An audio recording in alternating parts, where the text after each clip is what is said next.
house. Well, I say house, but it was actually an old run-down water mill next to a river on the outskirts of town. Gauche lived there all by himself. His mornings were spent doing things like clipping tomato vines and picking bugs off of the cabbage in a small garden plot near the water mill. And then, just after noontime, he would always go off into town. Gauche went into his house, and he opened up that black bundle that he had been carrying. It was that wordless, crude bass that he had been playing earlier in the evening. He placed it gently on the floor, and then suddenly grabbed a cup off of the shelf and gulped down some water out of a bucket. Then he shook his head once, sat down for a moment on a chair, and then, with the energy of a tiger, he started playing the music from that afternoon.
The romantic composition by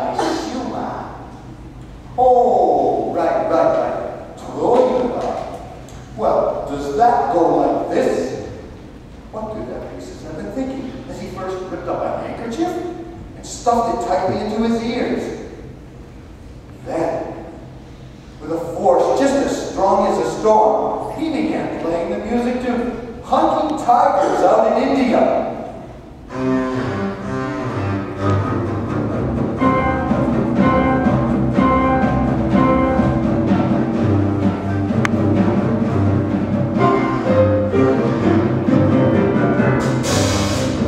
At first, the cat cocked his head and listened a little. But all of a sudden it appeared to be continuously blinking its eyes, and then immediately sprang toward the door. It then suddenly slammed its body against the door, but the door did not open. The cat went into a panic as he driven by the feeling that it had just made the worst mistake of its life, and sparks shot up from its eyes and forehead. Then the sparks came out of the whiskers around its mouth and out of its nose. And this made the cat feel as though it were being tickled. For a little while, its face looked as though it were going to sneeze, but then the cat again seemed to feel that it couldn't go on this way, and it started trotting. Ghost became totally amused and played with even greater vigor.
Finally accomplished something. He slept like a log.